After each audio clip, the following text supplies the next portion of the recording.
अस्सलाम वालेकुम dear friends, उम्मीद है आप सब खैरियत से होंगे। हमारा आज का जो टॉपिक है वो है peaceful means of settlement in international dispute. International dispute जब भी कोई होता है तो उसको रिजॉल्व करने के लिए पीसफुल मीन क्या होना चाहिए।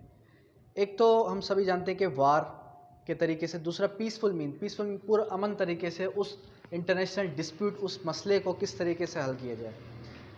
अब इंटरनेशनल जो डिस्प्यूट है, ये डिस्प्यूट पीसफुल मीन से कैसे हल होगा, ये मेंशन कर दिया गया यूनाइटेड नेशन के चार्टर आर्टिकल 2 क्लास 3 के अंदर मेंशन हुआ है। अब इसके वेरियस काइंड्स या फिर वेरियस वेज हैं किसी भी इंटरनेशनल डिस्प्यूट को पीसफुल मीन से हल करने के। एक है निगोसिएशन, एक है मीडिएशन, एक है कॉन्सिलिएशन, एक है आर्बिट्रेशन और एक है general assembly, inquiry and judicial settlement of ICJ and good office. सबसे पहले हम डिस्कस करते हैं निगोसिएशन को। निगोसिएशन क्या है? निगोसिएशन मीन्स गुफ्तगू।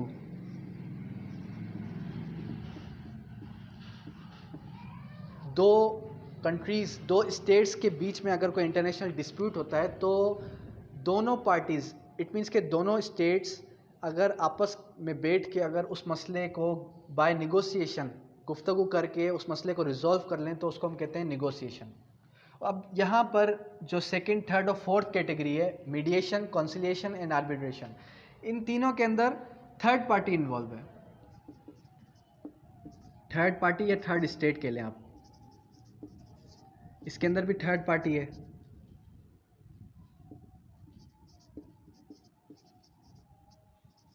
इसके अंदर भी थर्ड पार्टी है।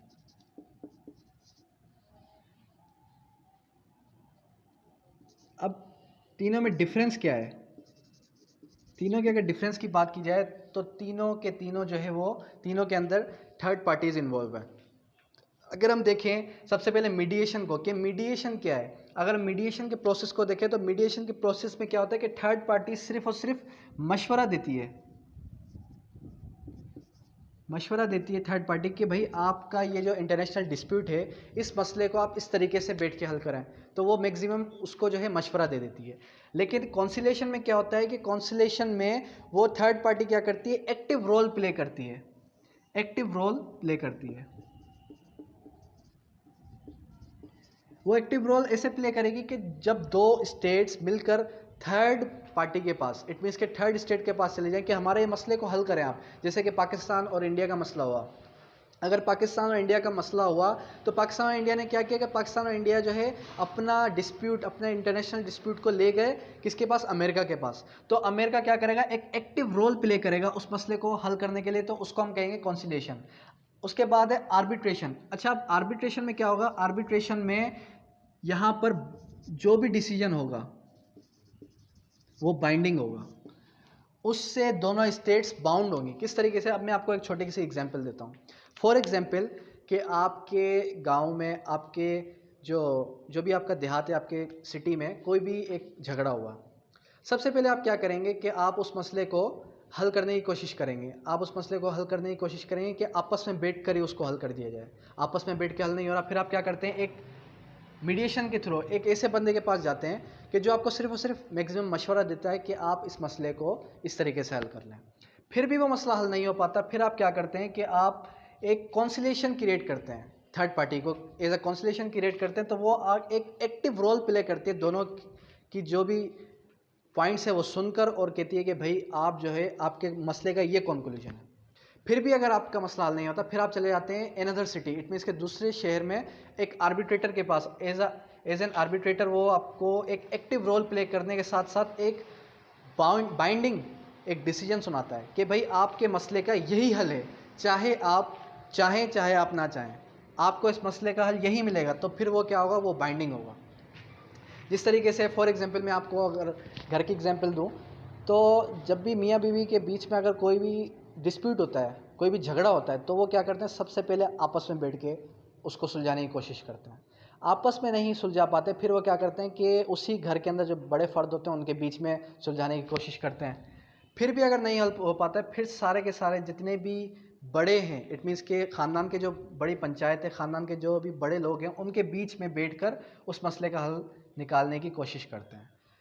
तो सिंपली यही एक जो है आर्बिट्रेशन हो गया, कॉन्सलेशन हो गया और मीडिएशन, ये तीनों के तीनों के अंदर थर्ड पार्टी इन्वॉल्व होती है। उसके बाद है जनरल असेंबली। इट मीन्स कि अगर कोई भी केस, कोई भी मसला अगर जनरल असेंबली के पास चला जाए तो वो फिफ्थ क्राइटेरिया। उसके बाद इंक्वायरी। यहाँ पर इंक्वायरी में एक इंक्वायरी कमीशन बिठाई जाती है, इंक्वायरी कमीशन बिठा के कि भाई इस मसले को इस तरीके से हल किया जाए। उसके बाद सेवेंथ है judicial settlement by ICJ. International court of justice क्या करती है कि जुडिशियल जो है सेटलमेंट करती है दोनों स्टेट्स के दरमियान, दोनों स्टेट्स के दरमियान एक जो है अपना सेटलमेंट, एक अपनी जो है वर्डिक्ट देती है कि भाई इस मसले को आप इस तरीके से रिजॉल्व करें, इस मसले को आप इस तरीके से हल करें। उसके बाद एक गुड ऑफिस। अब गुड ऑफिस के अंदर क्या हुआ कि जो लास्ट है गुड ऑफिस, इस गुड ऑफिस के अंदर ये होगा सिंपली कि एक दोनों स्टेट्स क्या करती हैं कि थर्ड स्टेट को मुंतखब करती हैं कि भाई आप हमारे मसले को इस तरीके से, किसी भी तरीके से आप हल करें, हम अपना मसला आपके कंट्री के अंदर इस जगह पर बैठ कर हल करना चाहते हैं। तो वो कंट्री क्या करता है, वो स्टेट क्या करता है, उसको गुड ऑफिस प्रोवाइड करता है कि भाई आपका मसला जिस भी स्टेट के साथ है, उस स्टेट के जो रिप्रेजेंटेटिव हैं वो यहाँ पर आएंगे, उनको यहाँ पर लाने का ज़िम्मा और उनको वापसी उनके घर पहुँचाने का ज़िम्मा हमारा है। जब तक वो अपने घर वापस नहीं पहुँचते तब तक उनको कोई भी खराज, कोई भी जो है तकलीफ़ नहीं होगी। इट मीन्स कि कोई भी उनका बाल भी बाका नहीं कर सकता। इसी तरीके से फॉर एग्जांपल के अगर पाकिस्तान का या इंडिया का किसी भी टेररिज्म के साथ अगर कोई भी डिस्प्यूट है, जिस तरीके से अफ़गानिस्तान के लिए, अफ़गानिस्तान बहुत मशहूर है कि अब इंडिया क्या करता है, अफ़गानिस्तान के ऊपर कोई इल्ज़ाम लगाता है तो यहाँ पर बीच में यूएसए आ जाता है या फिर पाकिस्तान आ जाता है। तो पाकिस्तान या यूएसए उसको गुड ऑफिस प्रोवाइड करता है कि आप हमारे कंट्री के अंदर हम आपको गुड ऑफिस प्रोवाइड कर रहे हैं कि जो तालिबान है वो यहाँ पर आएंगे और वो अपने घर महफूज पहुँचेंगे, ये हमारी जिम्मेदारी है। तो गुड ऑफिस मीन्स के गुड ऑफिस उनको प्रोवाइड करके देना, एक थर्ड पार्टी जो है उनको गुड ऑफिस प्रोवाइड करके दे। होपफुली आपको समझ में आ चुका। अगर कोई भी क्वेश्चन हैं तो आप राइज कर सकते हैं। Thank you, that's all.